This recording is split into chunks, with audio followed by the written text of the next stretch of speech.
Ladies and gentlemen, let us embark on an intellectual odyssey through the labyrinthine corridors of debate and discourse, a realm where destiny, like Socrates in the Agora, grapples with the cancellation of a verbal joust with Norm Finklestein. Where did the Norm stuff end off? I don't know.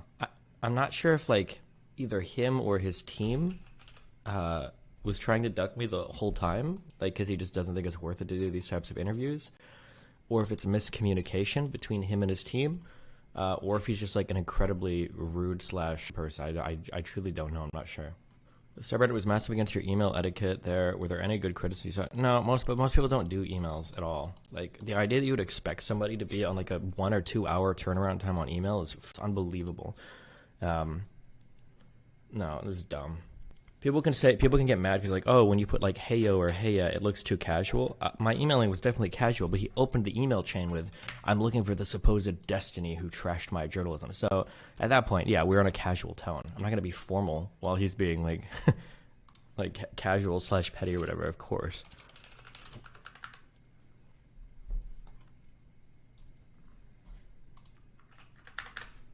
You guys still planning the real debate? No, I'm pretty sure it's over.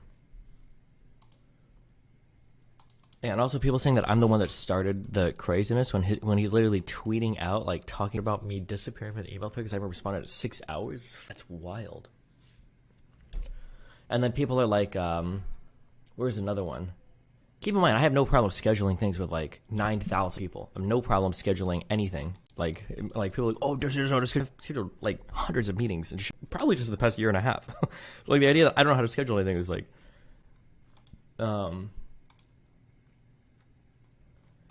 I can see there's like a couple times where, like, I can see where there could have been different interpretation of things because I reread some of our email chains. So like when he says that, I understand you want to chat. I'm around at this phone number. It's a landline, so don't text. Please contact me directly. I do not have a Twitter account. This was on November 16th. At this point, is he telling me to just give him a phone call? Maybe he literally just wanted me to call to argue with him about the scholarship stuff, and he didn't actually have any idea of doing a show at all. But I have no idea. Like, I guess that's one way you could read that. But then when I asked him about chatting, then his next response to me is, regarding our conversation, here are my proposals. And then he has 3 moderators he proposes, then a format. And so I'm thinking, okay, maybe we're not having like a phone call, and he wants to do like a formal debate.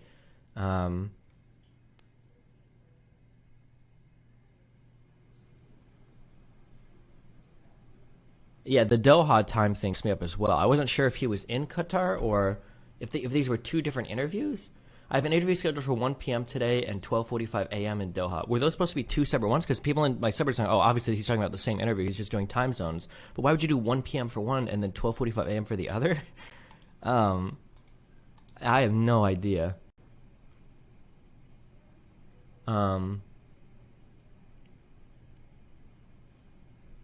And then he seems to clarify it's 1 a.m. in the morning because the session's being held at 9:45 a.m. in Doha. Are there like fractional time zones for?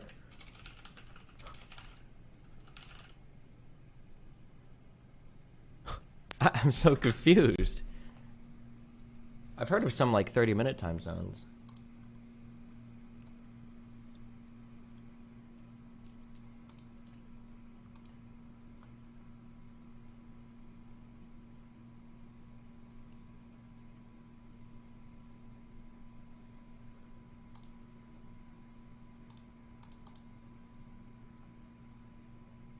Yeah, then he sends me 2 books. Yeah, I don't know, bro. This is a wild email chain. My theory is that his media team handles literally everything. They would call him on the phone and read him verbatim the emails. Yeah, maybe. The thing that is most the thing that is most irritating to me, where people are like, oh, Destiny, you dropped the ball, blah, blah, blah, is that, one, they're the ones that blew me up on Twitter twice for ghosting the email thread, which is ridiculous because every email response I give to this guy is within 12 hours. So I don't know how I'm ghosting the thread, number one. And then 2, let's say that it was a a simple misunderstanding. Which, if I'm being, I don't have to be that trouble to say, like, oh, it probably was a misunderstanding. Then people in my subreddit are like, why doesn't Jesse just drop the ego? Blah blah blah. Like, I don't have any. I would have no problem if he's like, oh, I think we had a misunderstanding of time. Let's reschedule. Like, oh, okay, yeah, sorry, my bad. I didn't know that you were, because you never explicitly agreed to this time. But he wasn't. He's like, I'm not going to be your errand boy. Like, what the? Yeah, I don't know.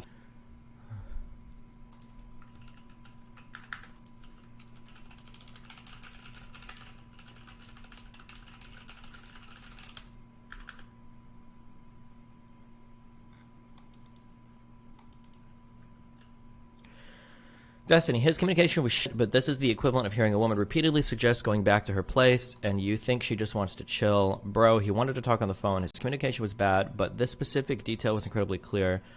If you want to say that, that's fine.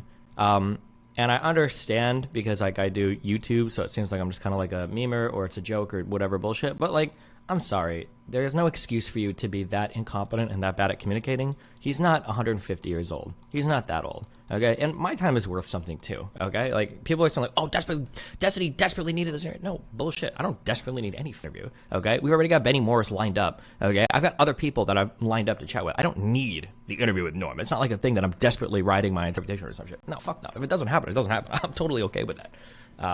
The idea that I need to like bend over backwards to figure out how this guy who's like a wannabe what's the guy's name? Torvis? What am I thinking of? What's the guy's name? What is his name? It's not what is it? Linus Torvalds, was that it? Oh, Richard Stallman. That's what I'm thinking of. The fact that this guy's like a wannabe Richard Stallman, okay? He apparently does media interviews, all the shit, and he's like, well, I don't use a cell phone. I don't believe in cell phones. I don't know anything in the post-electric typewriter. Bro, why? Do you not give a f about yourself or your reputation? Do you not schedule anything? Do you have no desire to be, like, what a stupid, yeah, what a weird, yeah.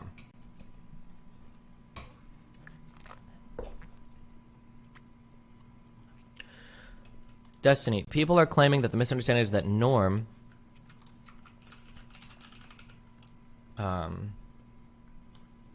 Norm believed you were supposed to talk at 6 p.m. that day. From that perspective, I think it would be more reasonable to expect a quick email response. Yeah, but he's not... It doesn't seem like it, because, where am I? Oh, we just get into total memes at some point.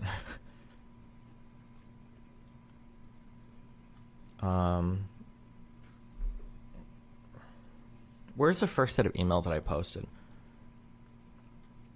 At some point, we just start memeing each other, because it's like... He's like... If you like, I will post the full correspondence between us on my social media. It's your call. It's like, I've already posted it. Good luck obtaining a cell phone or learning how to schedule things in the future, Norm. Mr. Destiny. It seems you've already forgotten how you missed the appointment. No doubt because you were too busy rereading the 1,500-page Turkle report. Sincerely, Norm was the Turkle report 1,500 pages? Why does he keep calling this 1,500 pages? What is he referring to when he says that? This is not a 1,500-page report. But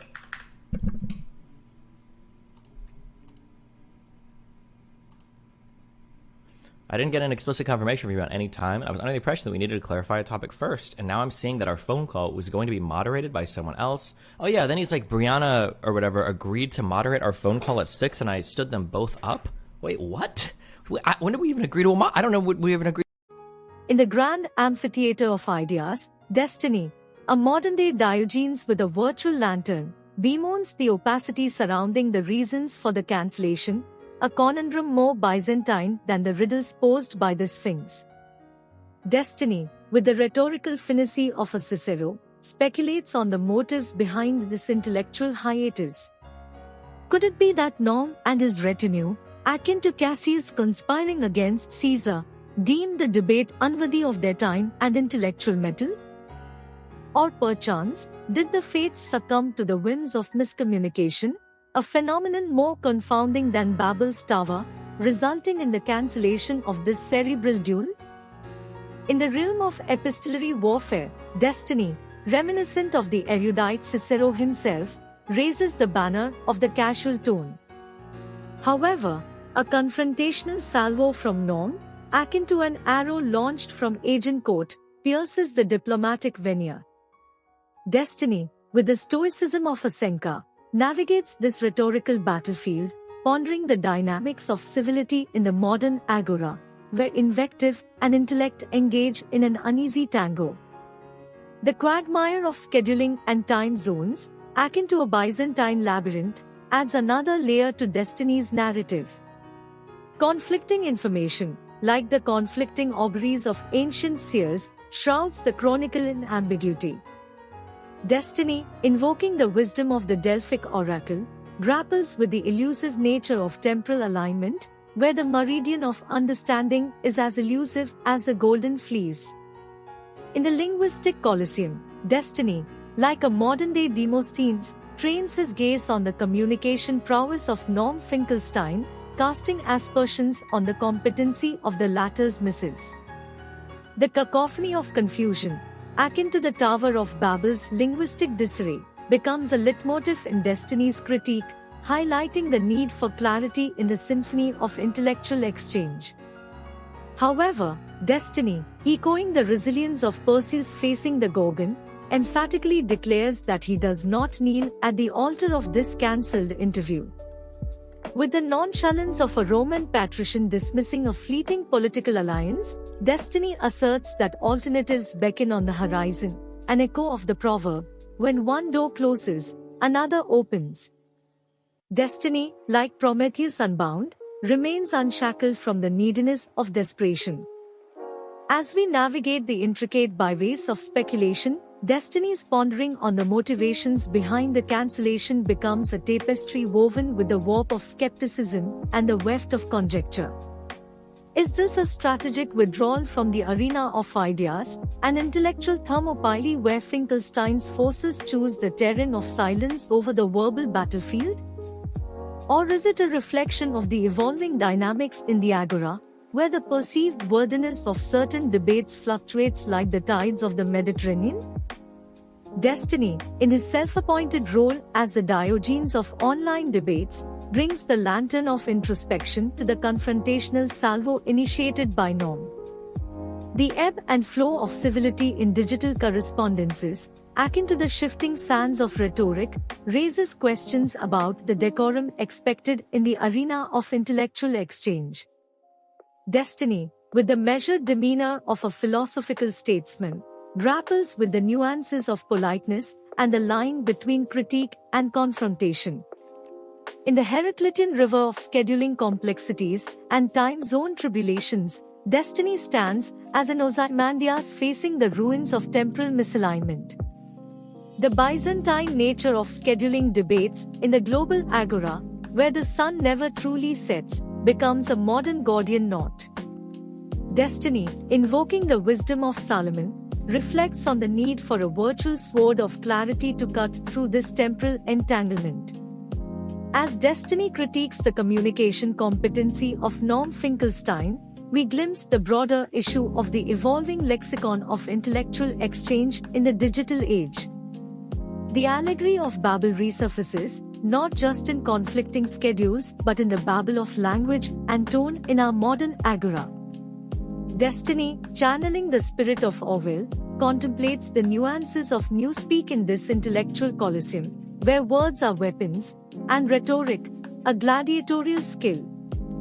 The cancel debate, like a modern Icarian flight cut short, begs larger questions about the nature of intellectual engagement in an era marked by the constant churn of information.